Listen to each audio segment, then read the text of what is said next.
All right, John. Well, welcome back to Portland. Great to be here. I think it was last year you and I had a chance to have a talk outside, and we talked a lot about jiu-jitsu, and that seemed to be a pretty popular podcast, got a lot of good feedback. Okay. So I thought everybody would probably appreciate a chance for us to talk again now that you're here in town. Sure. I was thinking about what to talk about. Last time you and I talked a lot about the material itself. So we talked about differences in jiu-jitsu, why you're so picky about your jiu-jitsu. Right. The question I get asked a lot, and I imagine you probably get asked a lot, which is what is a fundamental? Right. Distinctions between kind of Hickson's jiu-jitsu and other jiu-jitsu, and gi and no gi. And we went into that in depth. So, you know, I want to take the conversation wherever it goes, but it seems like one good thing, since we've talked about that quite a bit, is to actually talk about the process. So instead of talking about the product, talk about the process itself, the training. Right. And I thought a good place to start might be your training. You're 54, correct? Yep. So you're 54 years old. What does your training look like when you're home in Korea? Yeah. So hasn't changed that much because of age.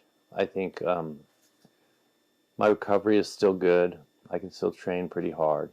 So it's not that I've changed because of physical necessity. It's changed more because of knowledge. And, you know, even if I were 25, if I had the knowledge, I'd be training the same way. So I think I just want to put that up front, because a lot of people, younger people, will be like, oh, well, he's just saying that because. And, you know, I still feel, for now, good to train, you know, pretty much however, with whomever. But I don't. Right. Because I don't think it's the optimal way to train. And you wouldn't if you were 22? Right. It's just not optimal. Right.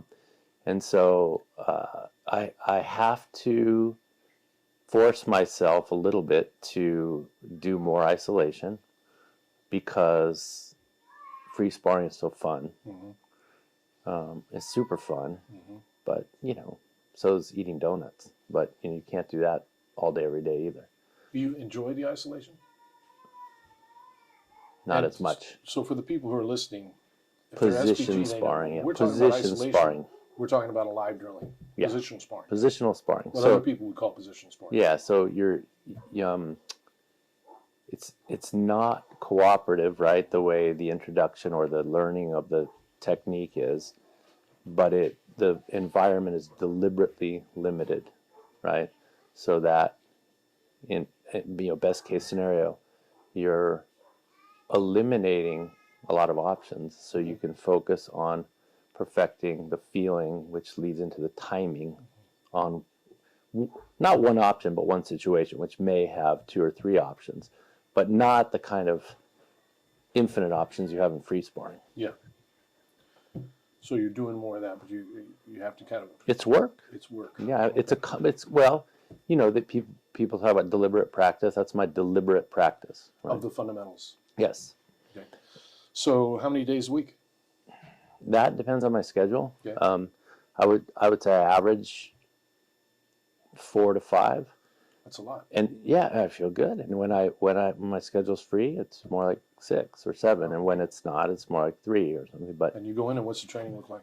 Well, I'm teaching a lot. Right. Okay. So that's part of. I mean, for people who are like, I could never train like I do 6 days a week. I mean, you're talking about your teaching as well. Yeah, I'm going in and teaching, and then before class and after class, getting my own training in. You know,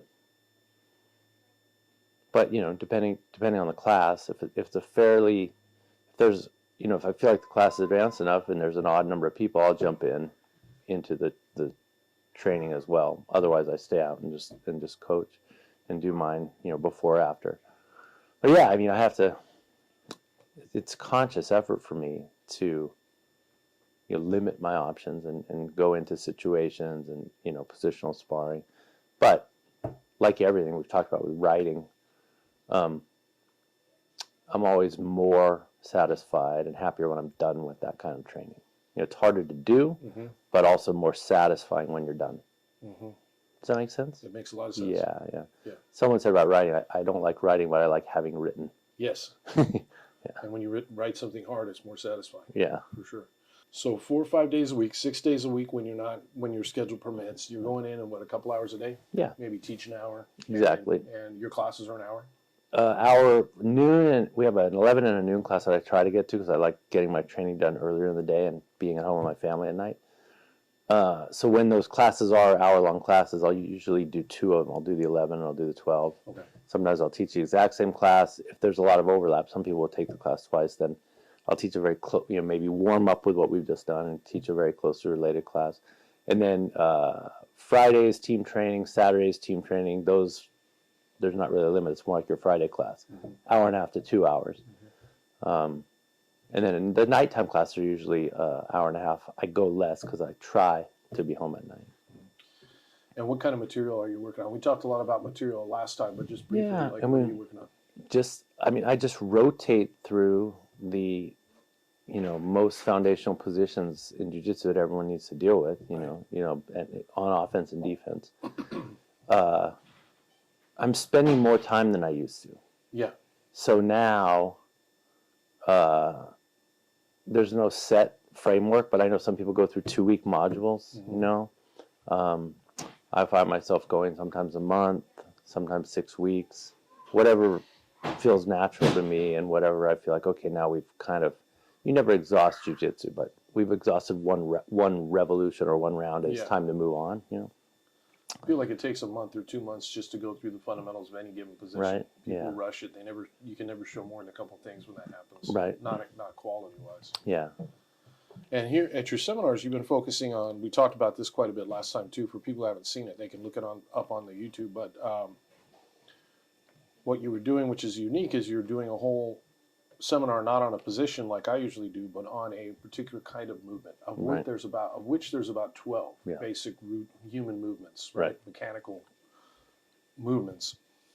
Are you doing that in your classes in Korea too, or is it sometimes? Sometimes. Yeah. When you hit upon one. Yeah, like I'll do classes on universal sprawl, like sections on universal sprawl, sections on iron pillow, sections on shoulder rotation.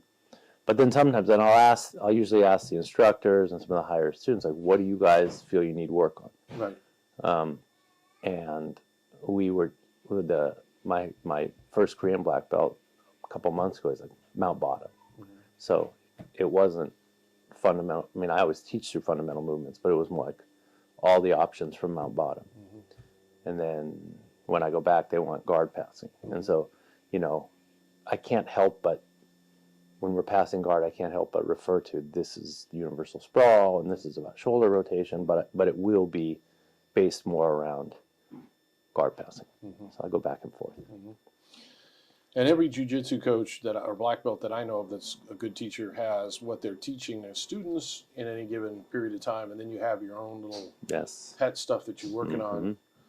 And if you don't mind telling, what have you been working on recently? This just for everyone out there, I think this is super important. It's the exact same way with my day job at the university. I really get paid and promoted and finally tenured for kind of cutting edge research. Like you have to create new knowledge. That's absolutely not what my students need, right? And so that division at the university, and in jiu-jitsu, so it's the same thing. So. I can be working on certain things, and I think the mistake that people make, both university professors and jiu-jitsu coaches, is like, well, this is what I'm working on, and it's really special, and kind of selfish. And egotistical, and what do you call it? Pedantic. Like I know all of this, what you don't know it,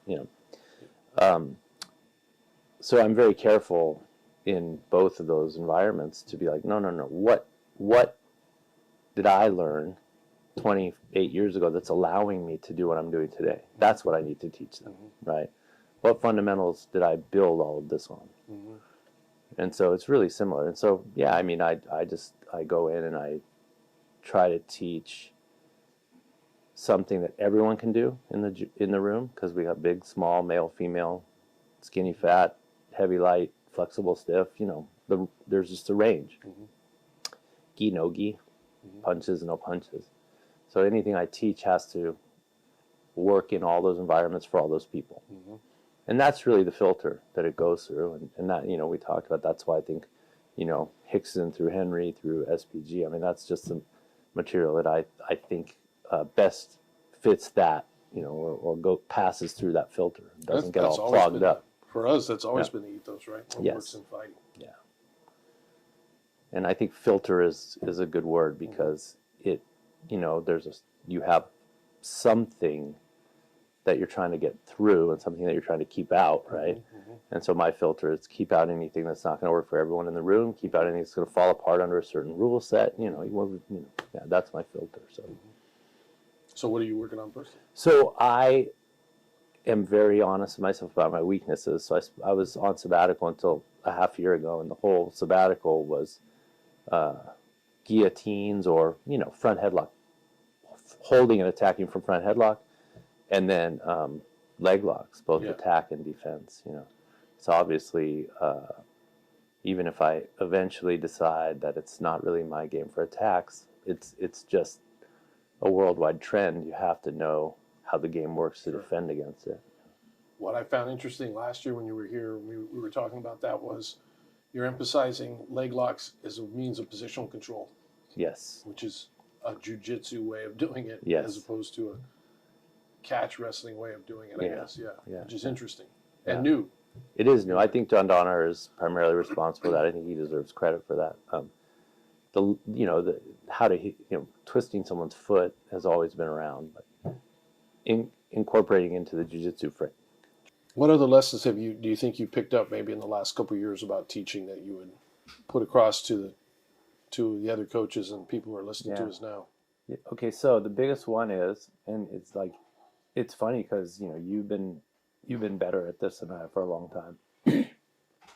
But took, like, talking to you about it for a long time, seeing what Henry's doing. I would say my classes get a more and more focus on fundamentals, and more focus on depth versus breadth, you know, just going deeper with a few things rather than trying to show a bunch of fancy things. And the irony is, well, not the irony, but, like, you know, the interesting outcome is, there was a cycle where, like,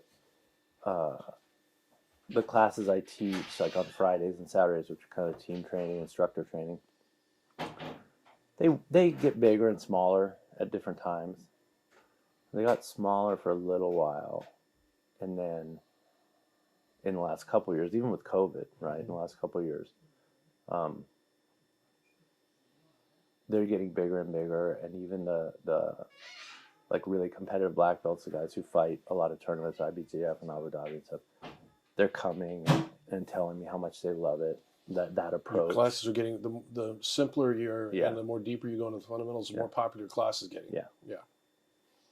That's always been my experience, and yet still people don't do that. Yeah. I think in the back of their mind, and I've talked to coaches about this, and they'll say, well, you know, I feel like they want to see something new. I know. Yeah. But they're sure of it. Yeah. That's a hard one to break. Hard thing to get past people. But so what I'm focusing on is, like, there always is something new in the fundamentals. Yeah. That's what you should really be looking for. That's the new material you want. That's the new material I want. Yeah. Yeah, like you're getting that color. I mean, who hasn't been doing a bow and arrow choke for the last 20 years? But it's like half the time you're missing you're like, oh, I'm on his face, and that's a dick move. And then, well, that's a good example but, you know, you've been doing jiu-jitsu how long now? 28 and a half years. Yeah, 28 and a half years. Yeah. And then, you know, just recently found a new way to grab the collar, which is going to eliminate people getting it across their jaw. And then 28 and a half years. So it gives people an idea how much there is to the fundamentals. That's the other thing, too, is I think people don't realize that. Yeah, because if your coach doesn't have that, then you do need new material. They're like, oh, this is a cross choke. You grab here, you squeeze. If that's all they can tell you about the cross choke, then maybe you do need to move on. Right. But you get someone like Hickson or Henry, you know, and luckily now us, you know, we're in that stream. It's like, no, we can sit around for a month and a half, a month and a half module on cross choke, you know, easy. Interesting. This is going to be a little overlap with what we talked about last time, because you and I always wind up going back into talking about jiu-jitsu, which is good. But in my class Friday, I think somebody was asking about why so many people use cross-face underhook from half guard top. Yeah. And whereas, you know, the classic old school position where you throw your top arm on the other side of the head. And the knee-jerk reaction I think a lot of people have is it's evolved that way.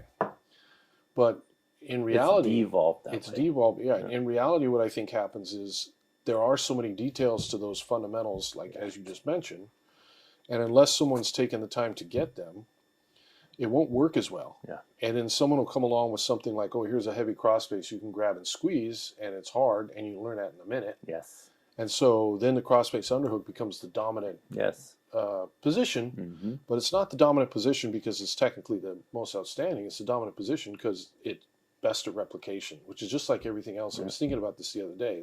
It's parallel to evolution. Yeah. Just because something's evolved and been around a long time doesn't mean it's good for us. Right. It just means it's good at replication. Right. It's not necessarily the best answer to that solution, to that problem. And I see a lot of that now in jiu-jitsu where I'll look at something and say, that's not evolved. That's just easier to perform in a way. It doesn't take as much mastery in a sense. And it's almost like the simpler and more efficient the movement, the more time you need to spend to master it. Yeah.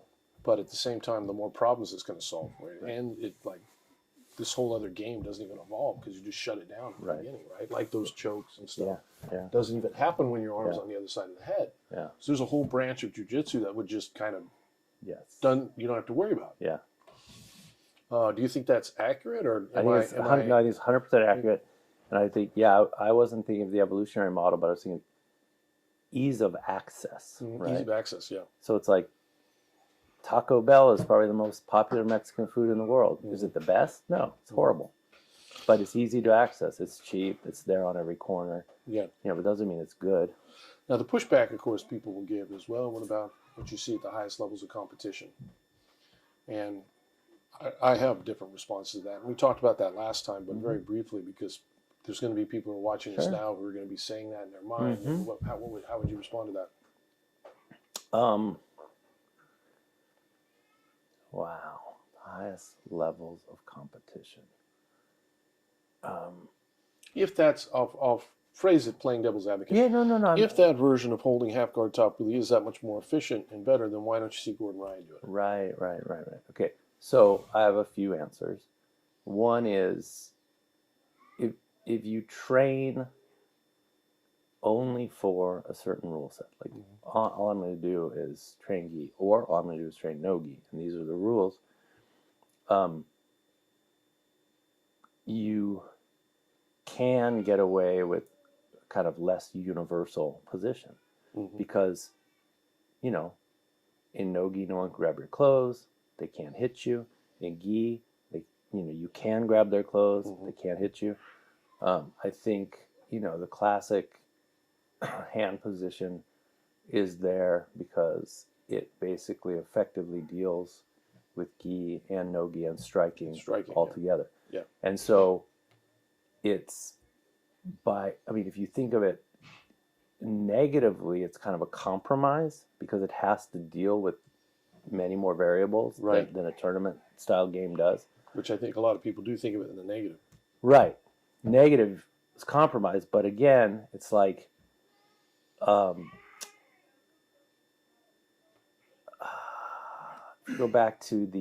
you go back to the evolutionary model, it's not survival of the fittest, right? It's survival of the most adaptable.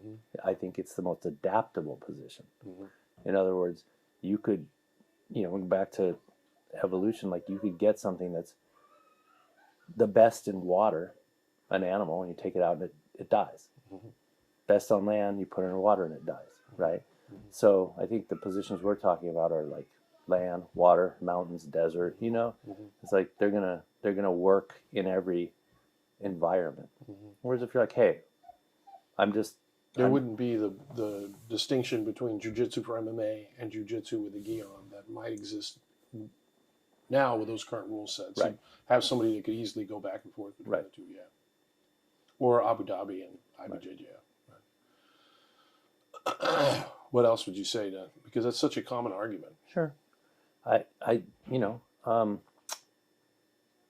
really feel like a lot of those games and positions have been developed almost because of each other. Mm-hmm. You know what I mean? So some of the things work because your opponent is kind of mirroring what you're doing. Mm-hmm. And I think sometimes if they came up against a different structure, they might have to change. Yeah. But they don't, because everyone's kind of double guard pulling, or your two guys are trying to leg lock each other. Yeah. There so many of them are like twins. Yeah. Counter for counter. Yeah. Interesting. Here's a question. It's not jiu-jitsu related, but I wanted to ask you this. You and I have talked about it a little bit before, but what do you think about what's going on a broader level here? Because you travel back and forth between Korea and the United States. You're a tenured professor in Korea, and you have your doctorate from Harvard. So the academic credentials. What do you think about what's going on in the American university system right now with, for lack of a better term, the studies departments taking over so many things, the wokeness of it? Yeah. So yeah, I mean, my daughter is a freshman right now in University of America, so it's real to me. Mm-hmm. It's not abstract to me. Potentially a real problem. Yeah. I don't like it at all. I'm sure part of that's generational. It's always your music's no good and your clothes are no good. The generational thing, I admit. But even admitting that, just being a grumpy 54-year-old, yeah, I think in somewhere between 10 and 30 years, we'll look back on it like we look back on McCarthyism now. Mm-hmm. Like, what a horrible mistake. Mm-hmm. And, painting with such a broad brush. And, mm-hmm. and well, if you don't believe that, you're a racist. Or mm-hmm. if you don't believe that, you're a homophobe. Or if mm-hmm. you don't believe, that kind of thing. Like, mm-hmm. where it used to be, you're a communist. And then it's like, ooh, I better shut up because mm-hmm. I don't want to be branded a communist. It has that feel to me. Sure. Yeah. You think the academies are going to survive this? The top 50 or so will, no problem. Okay. I don't think they'll ever run out of demand. Right. For what they're supplying. Right. The kind of ubiquitous, everyone has to go to college and pay $50,000 a year to go somewhere that no one's ever heard of and get a degree that's really not going to help them. No, those places, I think, may and in some cases should be weeded out. They're just not. I don't know what function they're serving. Sure. If you were here as a professor in the United States and or you were advising professors in the United States, what would you tell them to do? Do you mean advising current professors or people who want to be professors? Current professors who are stuck in that environment, see it happening around them. Yeah, it's really hard for me to say anything because, it depends where you are in your career, tenured or not tenured, who's relying on you. Right. I mean, there's something that I would say to a independently wealthy single sure. professor, and there's something I'd say to a struggling professor trying to provide for children and a wife or a husband. That right. would be totally different because you have to be practical. Right.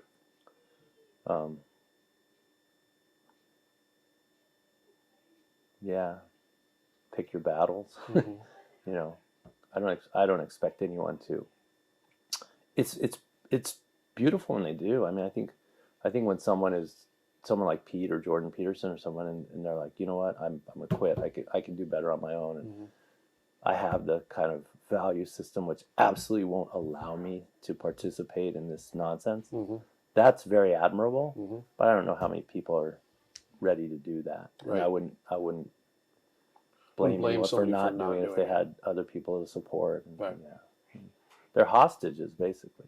For sure. Yeah. I mean, they don't, not all of them, but many of them, obviously, don't believe that. And many of them will tell privately the victims of the system, man, I'm with you, but they won't stand up for them because they're afraid to get fired. 100%. You and I were talking about this earlier while you were here too, but there's a disconnect between the elites in the country and what the elites do and what they say. 100%. So here in Oregon, they got rid of the standards for English and math because they're racist, of course. But you and I both know that the ruling class and the wealthier, more educated parents in the state are still sending their kids to the same schools. They're going to send them to private school. They're going to test for the SATs. Yes. They're going to be getting high test scores and showing up at Stanford or whatever. And so it's just enormous hypocrisy, and then it creates an even bigger divide between the people who are going to be in charge of the ruling class and everybody else. Yeah, I almost have nothing to add. Yeah. The only thing I would add, and it's a different problem, but it's the same problem from the opposite end, which I recognized back in 1985 as an undergrad at Berkeley. Had a lot of pretty good friends from Santa Cruz, but also through them from places like Oakland and Watts, and these I don't think I know any women, but like young African American men who were my friends, and they were telling me about the mood where they grew up, and then they got to Berkeley, but they were always ridiculed for wanting to do that, but they also clued me in, because I didn't really know anything about affirmative action, which seems to be the opposite end of that elitism. But their point, and once you hear it, it's so obvious that it's like, oh yeah, that's true. Like they were skeptical of the sort of liberal affirmative action agenda because it basically left all the problems in grade school and middle school and high school untouched, didn't do anything to actually improve the education.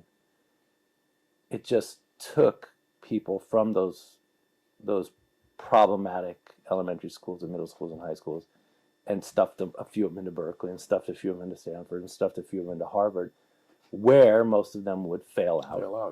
And so it was, they weren't conspiracy theorists, I don't think. It wasn't that bad.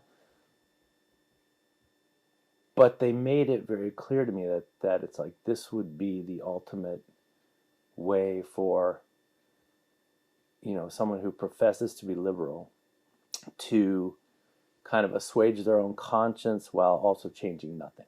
Right. Doesn't change anything. The fundamentals are not there. Right. If we go back to jiu-jitsu, the fundamentals are learning to read and write and do math in elementary school. No one's changing that. They're leaving the flawed fundamentals and say, we'll put you in the world championships where you get your arm broken in 5 seconds, or you'll be put to sleep in 5 seconds by someone who knows what they're doing. Right. And the flip side of that too is, or why that existed for so long, probably has to do with the fact that a lot of those families aren't sending their kids to public school. I'm painting with a broad brush, but a lot of the people who vote on the very liberal end of the spectrum, the progressive Democrats, tend to be upper middle class, and their kids aren't going to be the one that's in the shitty school that's having the standards lowered. So it's easy for them to virtue signal that way when their kids are immune from the consequences of the policies they want to put everybody else through. Well, your own and I would not only immune from, in a really weird and cruel way, benefiting from, because it's making the gap bigger. Right. No, that's true. Yeah. Probably unintentionally. Unintentionally, but also what's the word I'm looking for? It's unintentional, but it's also unexamined, right? It's also uncritical. Mm-hmm. And your alma mater there at Harvard is I think there's going to be a ruling on it soon, but they're under attack. They're under attack for what I would call overt racism. Yeah. What do you think about that? It's up to a judge, but and I don't think it's limited to Harvard. I think it's pretty typical. Yeah. Of they're just the ones that had the case. Yeah. But obviously.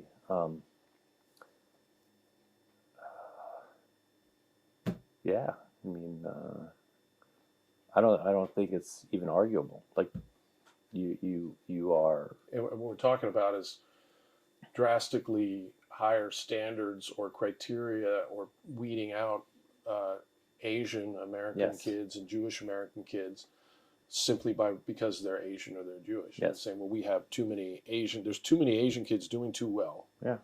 So we're not going to allow any more in here, and kind of shutting them out, even though their test scores and everything else they have might be a much higher standard than the other students that they're allowing in. Yeah. Do you think that there's any value and virtue in doing that? I mean, I think diversity is important, but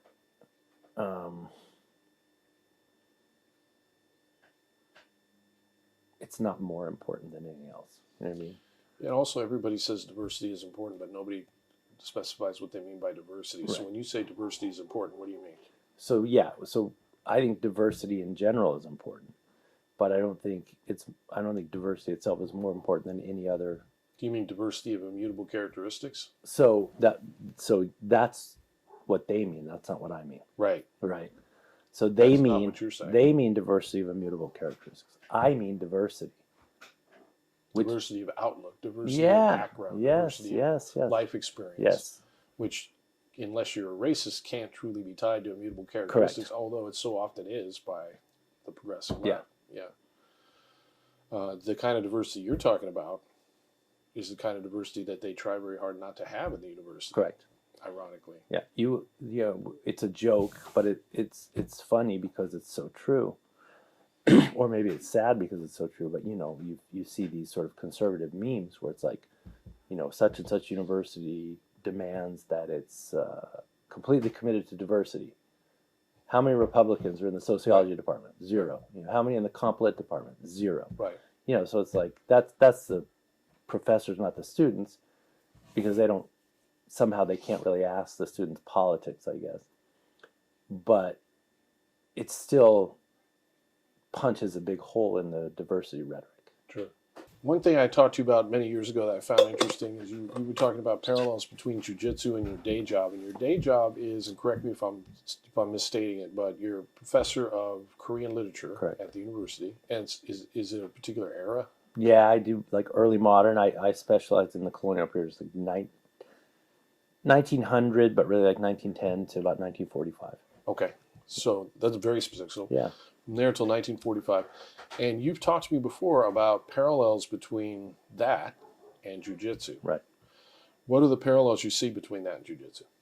Well, just what I said earlier, only the approach. So as a researcher, which is what big universities mainly hire, promote, and tenure you for. Like the students and their parents would be very angry if they knew this, but my criteria for promotion and tenure was a 90% research, 5% teaching, 5% service. Mm-hmm. So the students think I'm there to teach them, and the university tries to get as much service out of me as possible. And I've served 3 terms as associate dean for international affairs and a bunch of other things. Like I do my service, I think it's important, but the rewards are nothing. 5%. The 90% is writing articles and writing books, and those have to be, by definition, new knowledge, or you're just summarizing someone else or plagiarizing someone else. But when I teach, like I said earlier, that's not what I teach. That would just be me showing off and the students being dizzy. Like, well, I don't even know what you're talking about, right? So yeah, the parallels are,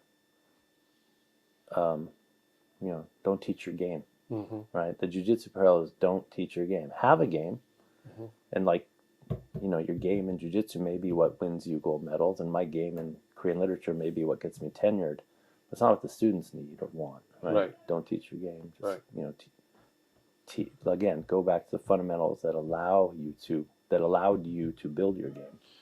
Which is so backwards from so. I remember one time I was at a seminar and there had been another competitor that was teaching at that school a few weeks before I did, and one of the students came up and told me, "I really liked his seminar because everything he showed us was exactly what he does in competition." Mm-hmm. I'm like, "Oh, that's really good," but beyond the epistemology of it, they're also talking about the content in the sense that what you do is empirical, in a way that jiu-jitsu is empirical, right? It's not not as subjective. Am I wrong on that, or not as subjective because you're dealing with language and written language? That's my approach.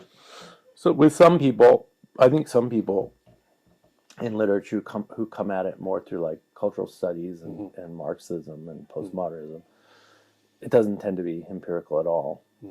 But my own personal approach is extremely like text based and empirical. Yeah, and I think that I don't know if there's a right answer there. This is what I like. I do it because I like it. Not right. Yeah. But if you have a particular answer that you've come to, and you have a reason that you could explain to other people, correct, that's based in evidence, and reason. And I end at that answer. I don't start at that answer. Right. Right. So you're not starting at the conclusion and working selectively cherry picking evidence. Sure. Yeah. And so, that's like jiu-jitsu, because when I do finally, after a long period of time, it's like, man, I'm seeing this universal sprawl, right? Or I'm seeing this iron pillow, and now I'm going to map it out. And if this is like a hypothesis, right? In literature, I'll start with a hypothesis. I think I'm seeing something, and then I'll start really investigating it. And like if I started thinking about the iron pillow, and then it's like, oh, it comes up like 3 times, I'd be like, then it's just a technique. But when I saw it came up like 30 times, then it's worth, in back at school, it'd be writing an article. Here it's, doing a DVD or doing a seminar or whatever. Same thing with the universal sprawl. Kind of like, I think I'm seeing this. Now let me really investigate. But I don't start with a theory of jiu-jitsu or a theory of literature. I'm recognizing patterns in the text, or I'm recognizing patterns on the mat. And I think this is something, and now I'm going to really look for it. But if I don't find it, I'm not going to make things up. I'm just going, no, just a failed hypothesis. I think if you started with your theory, if you started with the conclusion and worked your way backwards with jiu-jitsu, you'd have Aikido, right? Basically. That's basically the difference, isn't it?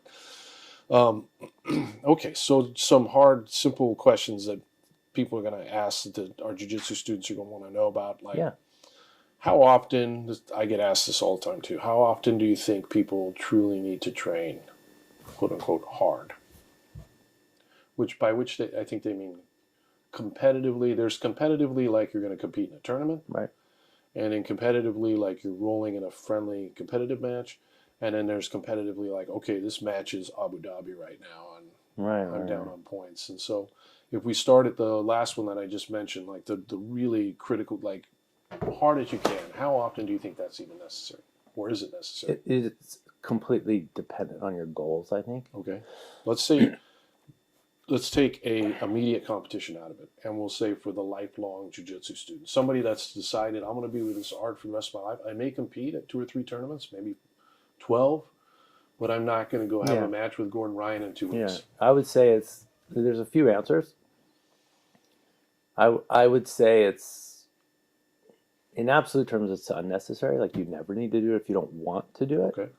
Having said that, I think if you did something like that, and okay, let me a couple. Not to interrupt you, but just for clarity, unnecessary. So when you say the word unnecessary, do you mean unnecessary? What I mean is to achieve a high level skill as a black belt. Right. So you think it's actually even completely unnecessary to reach that goal? So still yes, okay. but I'll move on. Okay. And there's a couple of things. I think not only is it unnecessary, it is counterproductive until maybe purple belt. Okay. So so it also depends on the belt. Right. So in your first few years, unnecessary and actually counterproductive. Mm-hmm. You don't have enough jiu-jitsu to do that safely or productively. Mm-hmm. Once you're at purple belt, give or take, I think it's unnecessary if all you care about is longevity and self-defense and things like that. But I think if you have good partners and you're sure that you won't be unnecessarily injured, you can get injured, it's combat sport, but unnecessarily injured, because you have a sloppy or mean partner, then I would say I personally never minded doing that many times a week. I don't think that was helpful. But even now, if it happens, I would say if it happens once a month, it's probably good for you. Okay. Yeah. But it doesn't have to be your regular training. Interesting you say purple belt, because one of the things that I've always told my students is when they get to brown belt is the time to do that. Yeah. But it's almost pointless before that. Totally. Yeah. And more likely to develop the bad habits, especially at blue and beginning purple. Yeah. And completely pointless for white belts. Right. So I don't think there should be white belt tournaments. I don't either. I hear people talk about that. And they're like, well, they get more experiences at tournaments. Doing the wrong thing. Exactly. Yeah. Exactly. So any other final tips you'd leave people with there? You're telling people to train smarter. They're going to get better. They may not believe you. Everybody thinks, the younger belts think you got to go harder. And then they come to it eventually or not. Or they quit because they get injured. Yeah. What I say so I'll end with that because it's another parallel between my day job. I tell the people at the university and I tell the people at Jiu-Jitsu, it's like, look, first of all, you're not competing with anyone but yourself. But secondly, I really feel like, and who knows what the numbers are, but since I did the 95.5 for my work, I'll do 95.5 again. I think 5% of the people out there, give or take, are super gifted, and they're just going to get good. Even in a bad gym, they're going to get good. Then 5% of the people, you can give them private lessons with Hickson every day, and they just don't have it. Something doesn't click with Jiu-Jitsu or Korean literature or whatever, like academically, physically. The other 90%, I just tell them it's just attendance. It's like, that's all it is. Showing up. Yeah. You can show up twice a week and trying to kill yourself and kill other people is not going to be as good as showing up 5 days a week and just going smooth. Right? It's exposure, it's repetition, it's just doing the right thing over and over and over again.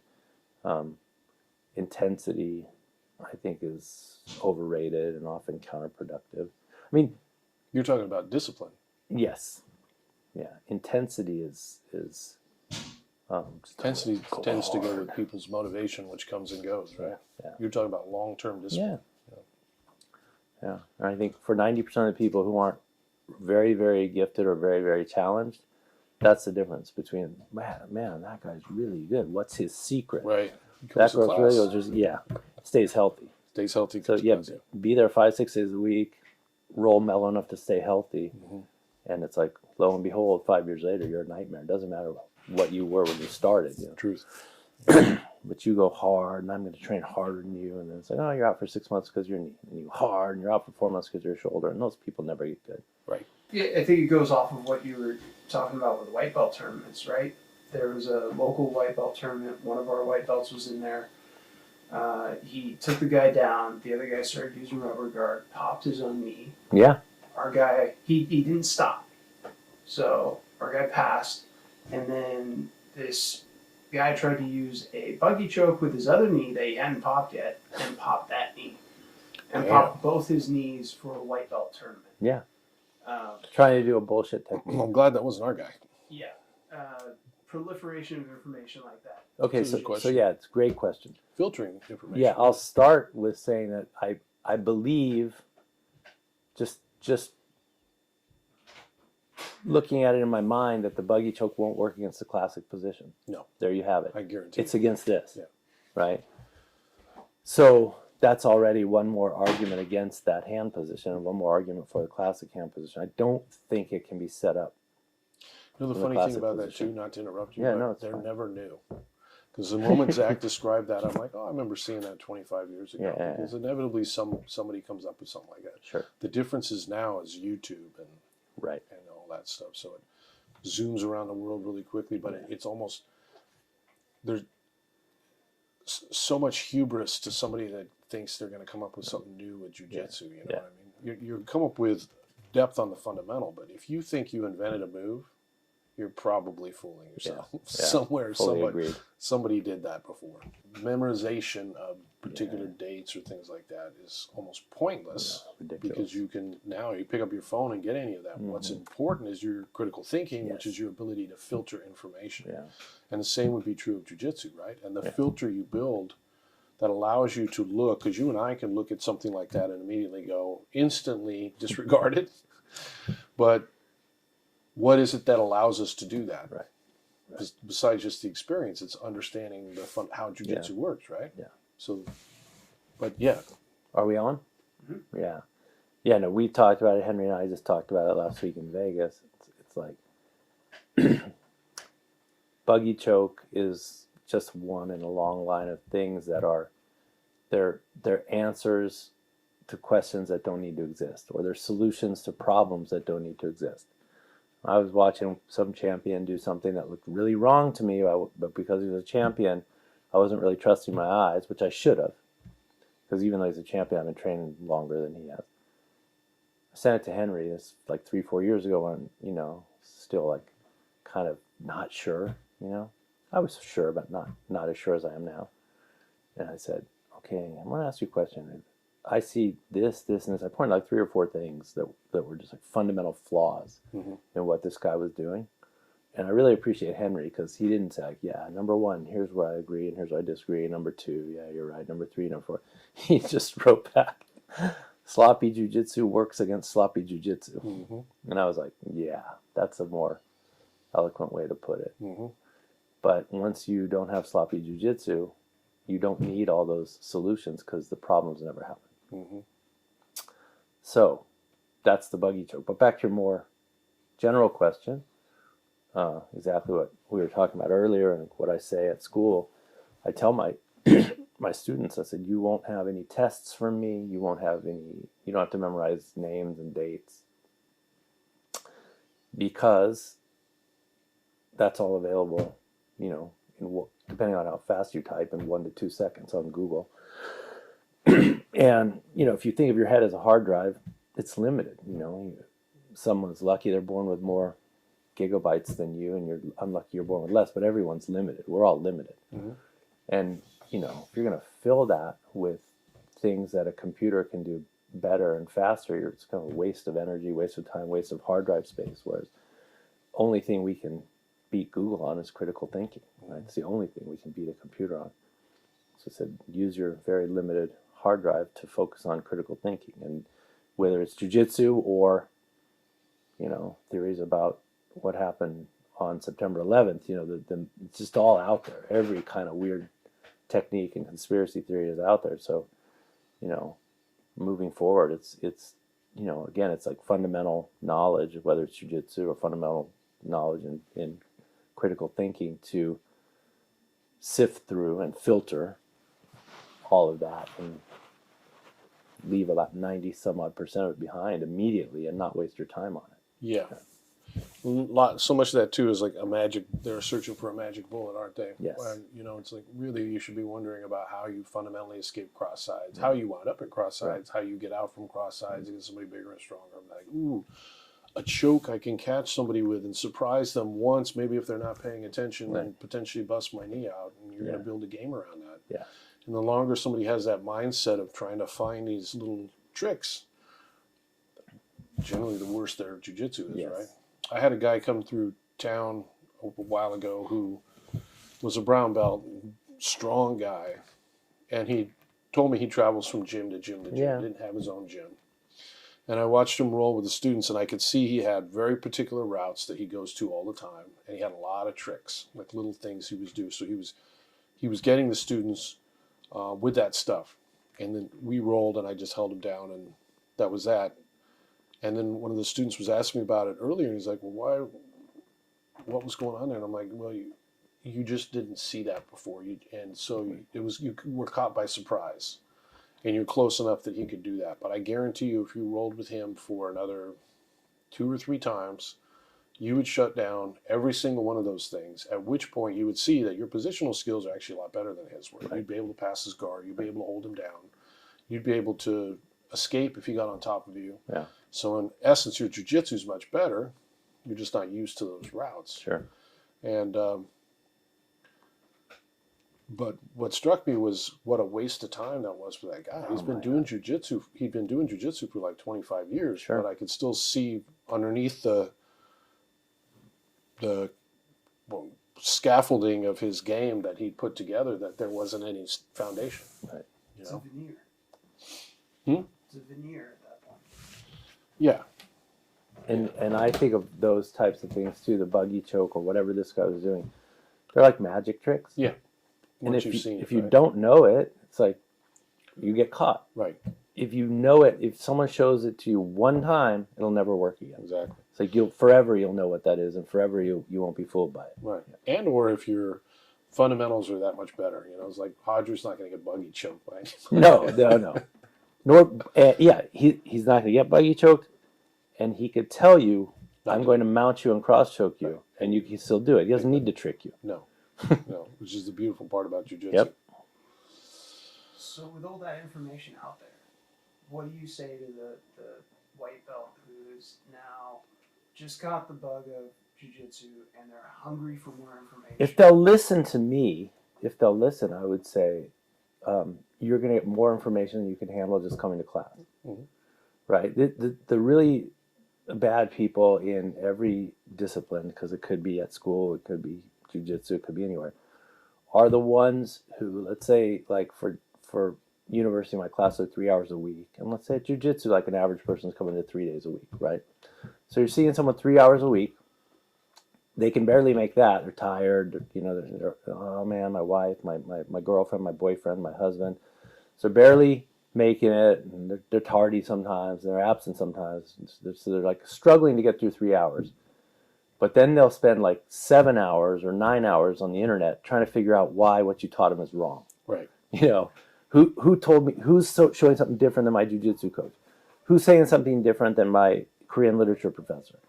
And it's like, you already have too much information. Like you can't do what I showed you. Why would you be able to? You saw it yesterday. Work on that. You know, if they'll listen to me, it's like you're getting more than you could handle already.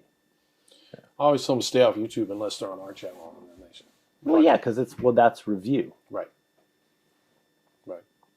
I had a student one time, well, I have a student, very smart, and training for a long time, but was always trying to beat jiu-jitsu. Sure. Not just me, but beat jiu-jitsu, like to game the system. Mm-hmm. And they'd go through phases of leg locks, and there was phases of guillotines and all kinds of weird stuff. And but they really plateaued because of that, you know. And then they'd roll and be the same outcome. And it's like, oh, that's interesting. And then you get on top of them and hold them down. And eventually they stopped doing that and just started paying attention to what I was showing in class. And then lo and behold, they started to get a lot better. Surprise, and surprise. I don't understand what's going on right now. Well, you're not trying to game the system anymore. Yeah. You're learning jiu-jitsu instead of going home and thinking about how you can beat jiu-jitsu. Yeah. Yeah. You know, Yeah. you can't outsmart jiu-jitsu. Nope. Or evolution. Nope. It's always smarter than you are. Right. Yeah. Yeah. It's super weird. And you're in here, so you've obviously found jiu-jitsu. So on some level you've succeeded because you're not someone who's pretending to teach you how to fight, but actually not. Right. So you're smart enough to get in here, but you're not smart enough to trust me, because if these guys, these white belts or blue belts, purple belts, whoever, they come after me really hard. And it's just like, if this were gonna work, there'd be no reason for you to pay me money to teach you. You're only gonna get hurt if you train this way. Right. You're gonna go so fast that you don't even know how I got you, so you're not gonna learn anything. So I'm gonna get you anyway. It's like, if you really actually trust jiu-jitsu and you trust me, it's like, just slow down, be here to learn. That's really the benefit of having if you do have a good coach that's focused on fundamentals, all you need to do is just trust your coach and show up to class. Yeah. Yeah. Makes it easy. Yeah. So many people find that hard. Yeah. That's why I think the guy I was referencing before, I don't think it was a coincidence or unrelated that he didn't have a gym that he went to. You know what I mean? Just bouncing around, yeah. Bounce around from gym to gym. Sure. Probably didn't trust me or any particular Right. instructor, right? Yeah. And then picking up a little thing there and a little thing there, and always measuring himself based on his last roll, you know, Yeah. like a gunslinger trying Yeah, to go to town and finish everybody. But it's really just a waste of time. Yeah. And how old was he? My age, So, I mean, if you already saw what his game maybe a looks little like, bit younger. no, but give him 10 years too. It's like Right. that kind of game. Yeah, You said he's younger, stronger, whatever. I mean, Yeah. that's not sustainable either. right.